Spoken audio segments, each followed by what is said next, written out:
Have you ever wondered what happens when an entire community is under siege in their own ancestral land and the world barely takes notice?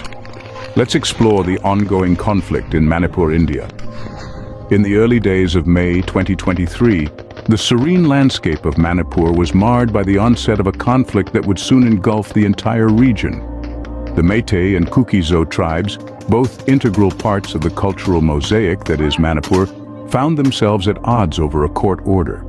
A proposal to extend scheduled tribe status to the Meiteis was met with severe resistance from the Kukis and Naga tribes, setting the stage for a conflict that would soon spiral out of control.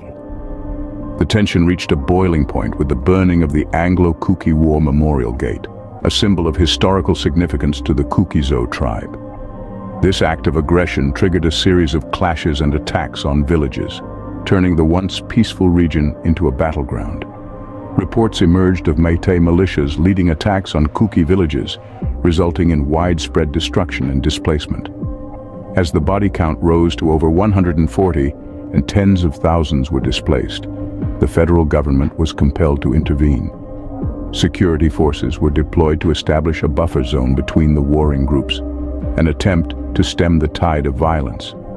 Yet, for the people caught in this crossfire, the situation remained volatile. The Meiteis and Kukis, once neighbors, were now embroiled in a retaliatory cycle of violence. The once bustling villages were now filled with the echoes of gunfire and the cries of the displaced, a haunting reminder of the conflict that had taken hold. But as the violence escalated, the conflict was far from over. Conflict often spirals out of control when those in power exploit it for their own gains. Let's look at the role of politics in the Manipur conflict. The Assam Rifles Report, a stark document that captures the prolonged conflict in Manipur, highlights the role played by armed groups from the Meitei and Kukis communities. But beyond the violence and the face-offs, there's a political shadow that looms large over the region. This report attributes part of the blame to Chief Minister N. Biren Singh's policies, accusing him of fanning the flames of discord between the communities. His policies, it seems, were not the balm of peace, but the spark of unrest. This is a clear example of how those in power can manipulate the dynamics of conflict, using it as a tool for their own political ends. But the conflict is not solely based on religious differences. It also involves demands for a national register of citizens, the creation of Kukiland, and the revival of Meitei identity. These demands, fueled by politics and power, have further complicated the situation, making it harder for peace to take root. As the violence continued, so did the rising death toll. The conflict, ongoing for 11 months, has resulted in 219 deaths, 1,100 injuries, and 60,000 displacements. These are not just numbers. They are people, families, communities torn apart by a conflict that's being fueled by power and politics. The Assam Rifles Report contradicts the federal government's claims of an improved situation in Manipur. It highlights the complexities of the conflict beyond religious and ethnic divides, revealing a disturbing picture of a region held hostage by power and politics. As the death toll rose, so did the complexities of the conflict. In an age where information travels faster than light, social media has become a new battleground. Let's see how it has shaped the conflict in Manipur. In the midst of the Manipur conflict, a new war zone has emerged, not on the ground, but in the virtual world of social media. This is not a war fought with bullets and bombs, but with words and images, likes and shares, hashtags and viral videos. Both the Meitei and Kukis communities have taken to these platforms, using them as megaphones to amplify their voices, their causes, and their grievances. Social media has provided a stage for these communities to share their perspectives, to rally support, and to spread their own versions of the narrative. But the power of social media is a double-edged sword.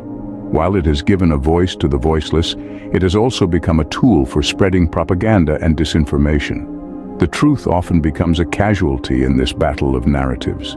Misleading posts, manipulated images, and false news are used as weapons, inflaming tensions and deepening divides. In this digital arena, a new breed of warriors has risen. Armed not with guns but with smartphones and keyboards, they are the social media warriors, shaping narratives and influencing public opinion. They are the creators of new social media accounts, voicing views and stirring up emotions. In their hands, a tweet, a post, or a video can become a powerful tool of persuasion or a weapon of distortion. In the midst of this, researchers have identified patterns in how these narratives are being constructed and disseminated on platforms like Twitter. The virtual world has become a mirror of the real-world conflict, reflecting and at times amplifying the hostilities on the ground. The impact of this digital battle is far-reaching. It has the power to shape public opinion, to mobilize action, and to sway the course of the conflict. The lines between the virtual and the real are blurring, and the consequences are all too real. As the real world burned, the virtual world fanned the flames. The battle on social media continues, shaping and being shaped by the conflict in Manipur. It's a reminder that in today's interconnected world, no conflict is local, and the battleground is as much in our hands, on our screens, as it is on the ground. The story of the Kuki people is a story of resilience, survival, and a desperate plea for recognition. Their struggle is against both the atrocities committed by the Meitei terrorist groups, such as United Liberation Front and Arambai, and the alleged complicity of the state forces. The Kuki people, far from being outsiders or intruders, find themselves painfully displaced in their own ancestral lands. Reports suggest that armored vehicles of the state forces have been used in attacks on Kuki villages, causing fear, destruction, and displacement. This displacement is more than just a geographical shift. It is a shattering of the sense of safety, a tearing away of the familiar, and a forced abandonment of homes and memories. The accusations of atrocities committed by the Meitei are grave and deeply concerning. There are reports of Kuki women being violated, villages being rampaged, and state armory being used against innocent civilians. It is imperative to remember here that these are not just numbers or statistics. They are people with lives, dreams, and families. The Kuki people, who are predominantly Christian, find themselves a minority in their own land, facing a crisis that has left thousands homeless and in dire need of aid. Yet the international response to this conflict has been, at best, lukewarm. The world, it seems, has chosen to look away. This is where the importance of international recognition and support for the Kuki people comes into play. The Kuki people are not asking for charity. They are asking for their rights, the right to live peacefully in their own land, the right to safety and dignity, and the right to be recognized as a people with a distinct cultural identity. The world needs to listen to their plea and respond.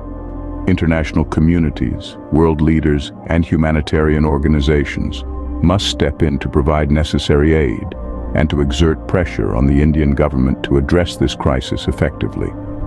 Moreover, it is crucial to question and challenge the narratives that label the Kuki people as illegal immigrants or refugees in their own land. The Kuki people are neither.